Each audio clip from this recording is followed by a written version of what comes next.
Welcome to the Quantum AI Coach podcast. I'm Gina, founder of Virtual World Coaching Academy.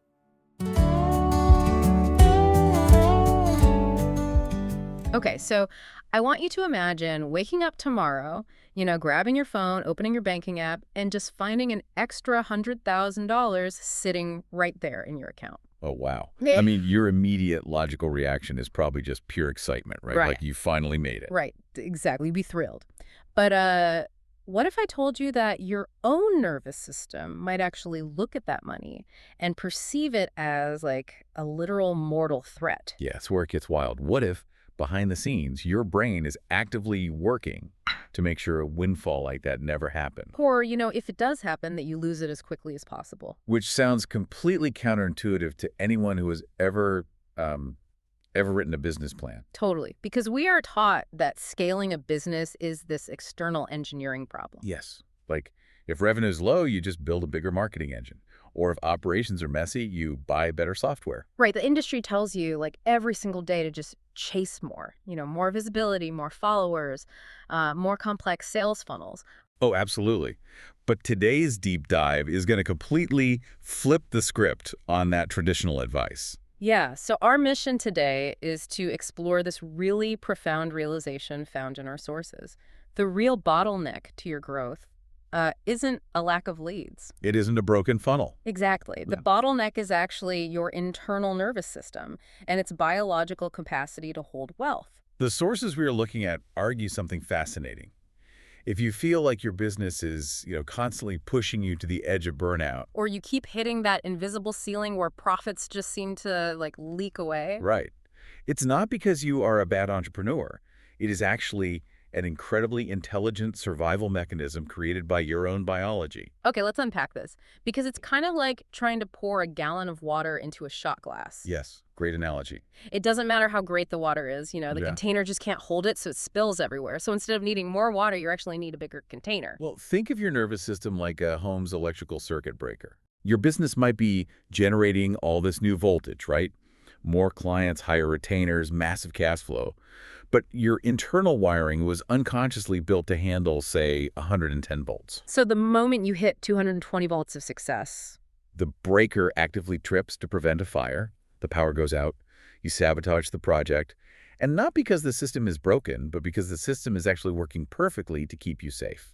Wow. Okay. And the consequence of that tripped breaker is what the text refers to as the business sieve, right? Yes, the sieve.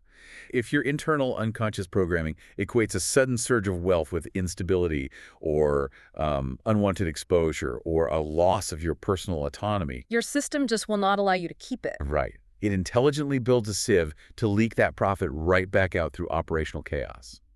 Like what does that look like? You might suddenly decide you need to overstaff, or you extend a client contract that you know is misaligned just to drain the excess resources. Wait, I have to stop you there and push back on this a little bit. Okay, go for it. Are we just making excuses for incompetence here? I mean, if I hire a terrible project manager who tanks a client relationship, Right. or if I just refuse to set up my accounting software correctly, I shouldn't be blaming my nervous system container. I should be fixing my hiring process and my management skills, right?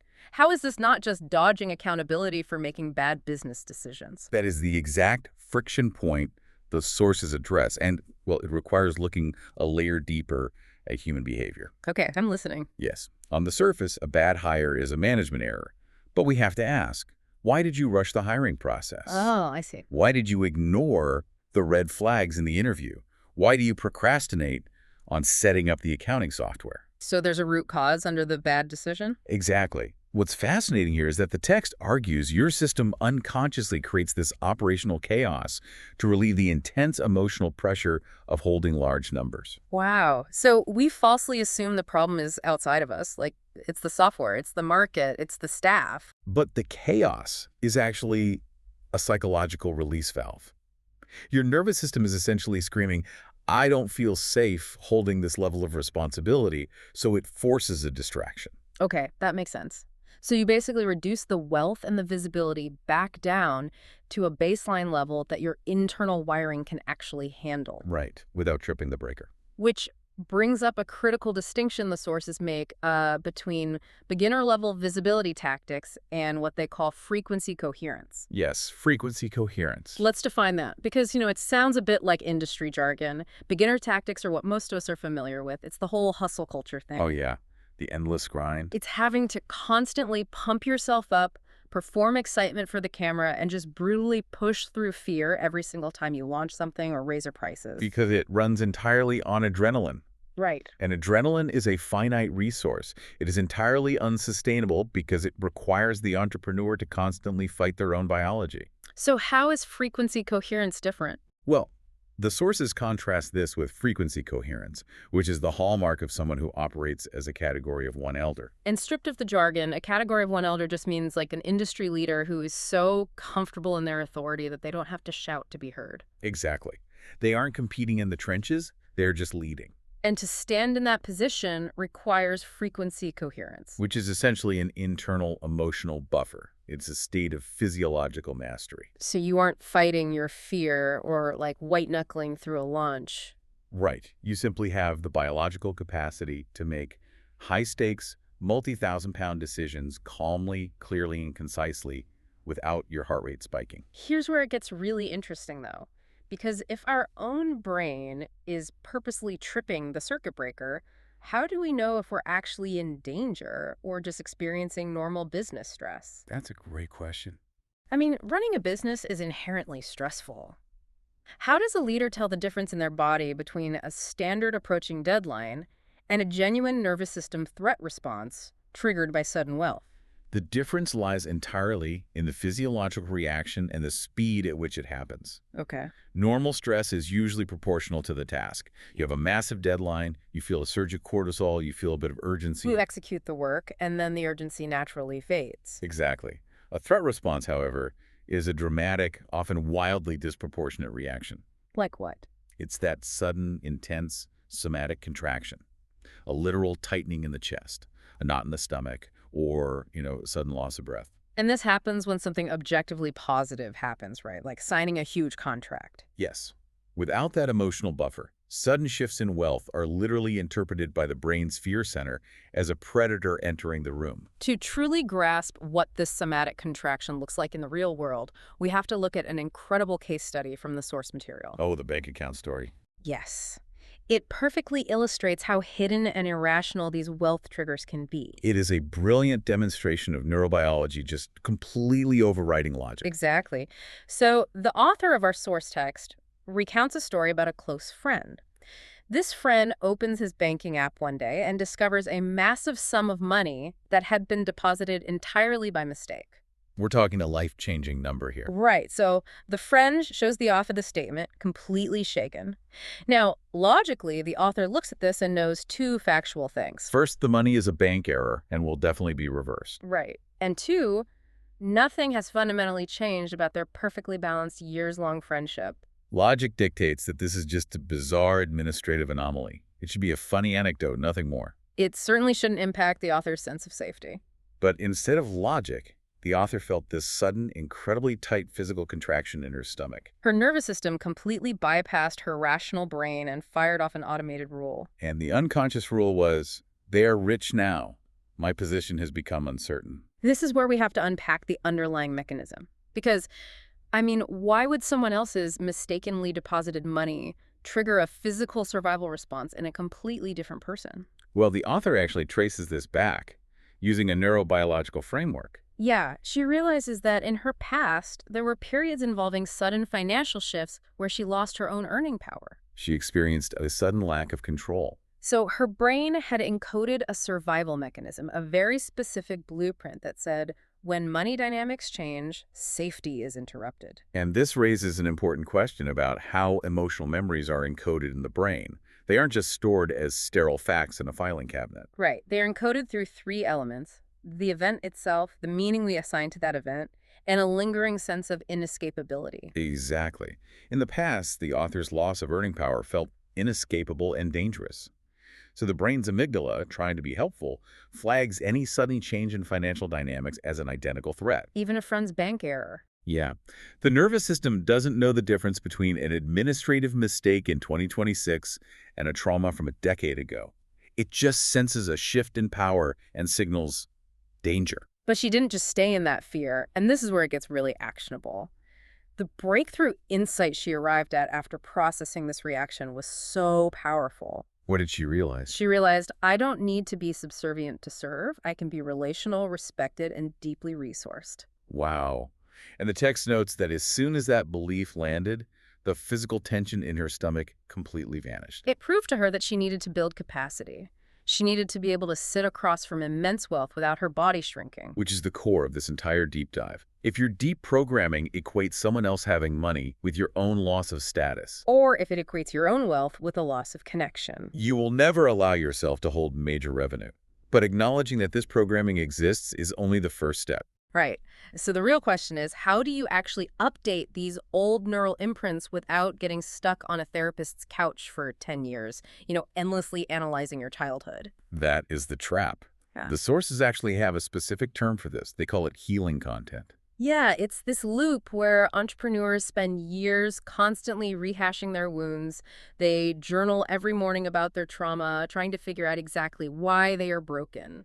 But the text warns that this actually just confirms the old story. Because if you are constantly looking for the reasons why you feel restricted, your brain's reticular activating system will gladly supply them. You stay stuck in the identity of someone who is always healing. It becomes a self-fulfilling prophecy. If your brain associates wealth with hierarchy or a loss of control, and you only focus on how much that hurts, you will continue to subtly resist expansion. So the alternative the sources propose is a radical shift toward identity content. Which means moving your focus away from analyzing the past and shifting your energy entirely to the self-led state you want to inhabit. You have to begin recognizing wealth, not as a test of your worth or a threat to your relationships, but as a sovereign estate. And a sovereign estate, in this context, just means a domain of personal power and boundaries that you govern with absolute authority. It is yours to manage, not something that happens to you. They bring in Richard Bandler here, the co-creator of neuro-linguistic programming, or NLP. Yes, he emphasized that the most important skill a human can develop is modeling how reality is perceived through the senses. So the text argues you have to literally model the neurology of a leader who is already uncompressed. And an uncompressed leader is someone whose physical posture is open. Their breathing is regulated. They take a pause before answering a high-stakes question instead of reacting defensively. Exactly. You have to physically feel what they feel, see how they see opportunities, and operate from that internal alignment so that when the big money arrives, it meets a system that is already prepared for it. Okay, I have to play devil's advocate again. Because what does this all mean for the listener right now? What do you mean? It sounds amazing in theory to just model the neurology of an uncompressed millionaire, but how do you actually do that when you are staring at a massive, terrifying tax invoice? Or you have to fire a toxic client who is screaming at you over email. Right, and your stomach is in absolute knots. You can't just pretend to be a Zen master in that moment. The fear is real. That is a very fair challenge, and it's why abstract theory isn't enough when you are in the trenches of running a business.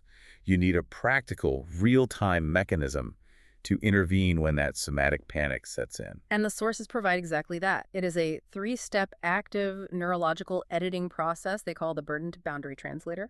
Let's break down those 3 steps because they are incredibly practical. Step 1 is isolate the contraction. Okay, so when you are facing that high-stakes decision, like opening that terrifying tax invoice and you feel that wave of panic, the rule is to stop trying to fix the business strategy in that moment. Right. Do not send an email. Okay. Do not open a spreadsheet. Just notice where the tightening sensation literally lives in your body. Is it a restriction in your throat? A heavy weight on your chest? You just define the physical sensation. The reason this works neurobiologically is that it breaks the circuit. When you shift your attention from the external trigger, like the invoice, to the internal physical sensation, you stop the catastrophic story in your head from running away with the panic. You are forcing your brain to process present moment sensory data instead of future tripping. Which perfectly sets up step 2. Take the observer perspective. The instruction here is to close your eyes and imagine the stressful scenario, but strip away all the emotional charge. You want to watch it from a distance, like you are sitting in a dark theater watching a movie of yourself on a TV screen. This is a classic psychosensory technique. And the science behind why it works is vital. Because when you are drowning in the emotion of a situation, your amygdala, the brain's fear center, is flooded with blood flow, literally hijacking your logic. By taking the observer perspective, you are literally deactivating the amygdala and engaging the prefrontal cortex, which is responsible for executive function and logical thinking. When you watch yourself on a screen, you are no longer the victim experiencing the threat. You become the director observing a scene. And once you are in that director's chair, you can move to the final step. Step 3, edit the neurological elements. Now that the fear response is quieted down, you change the mental image on that screen to match your highest values. You imagine yourself in that exact same stressful scenario, staring at the invoice or talking to the angry client, but you see yourself staying calm, grounded, and sovereign. You visualize holding the room in absolute integrity without demanding that the other person behave a certain way to make you feel safe. You actively choose a physical state of expansion instead of contraction. If we connect this to the bigger picture of what it means to scale a business, this practice is profound. It represents a fundamental shift from being a passive victim of your stress responses to becoming an active neurological editor of your reality. You aren't just managing stress. You are quite literally re-architecting your business boundaries from the inside out. When you practice this burden to boundary translator, your mind begins to forge new neural pathways. It learns, through repetition, that it is safe to hold space, it is safe to hold wealth, and it is safe to hold firm boundaries without going into a survival panic.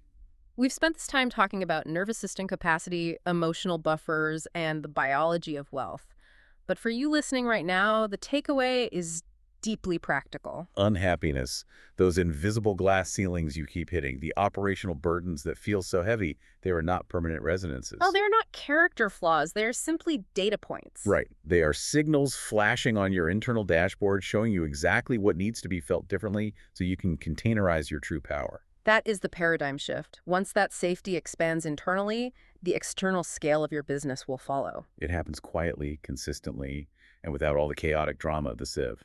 It's entirely about building the container first and trusting the water will fill it. You don't need a more complicated funnel. You need a wider internal capacity. And as you go about your week and step back into your business, I want to leave you with a direct question drawn straight from our sources today. It's something to ponder long after this deep dive ends. When you imagine receiving multiple five-figure investments this week, what feels slightly uncomfortable about it? Explore that feeling, because that is the doorway to your next level of capacity. So when Gina offered me the opportunity to do this, I jumped for it because I think anything that you can do that is going to chip away at these limiting the beliefs of things that hold you back is really, really worth doing. So it's been a really lovely experience, and if anybody's a bit worried about it, just do it, because the opportunity to connect through havening is really, really powerful. It's really, really powerful. But really helpful, I think, in terms of having that kind of guided process just to kind of let the ideas and the feelings and the images flow, and then try and work out what it actually means afterwards, and to come up with, and it made intuitive sense. It's really, really helpful to then kind of have that debrief of, okay, what can we actually do with this stuff? Because that's where we tend to get stuck, is kind of like coming out of it going, oh, this is all some really interesting ideas and thoughts and feelings and images. But yeah, then, you know, how can we actually harness them to do something different? And I think that's been really, really helpful in terms of clarifying really what I need to prioritize to go forward in a way that will deal with some of that stuff that came up. I would like to point out that I'm actually a therapist myself, and sometimes therapists also need a therapist. So I was really stuck, and then one day a friend posted a link for Gina's wealth and money attracting short course, and I went, this sounds great, I'm just gonna book it. And I loved it so much. I really had an epiphany on that course, and it was only meant to be a demonstration, and yet it was really it just opened up something, possibilities that I was stuck before, and now like, ooh, I can use this to unstuck myself. I'm a great believer that when the student is ready, the teacher appears. And you appeared at the right time. That's all there is to it. So, if anybody's watching this video, it means Gina has appeared in your life. So please give it a try. She walks where the sky meets the sea, a calm in the chaos, wild and free. The light wraps around her soul. She's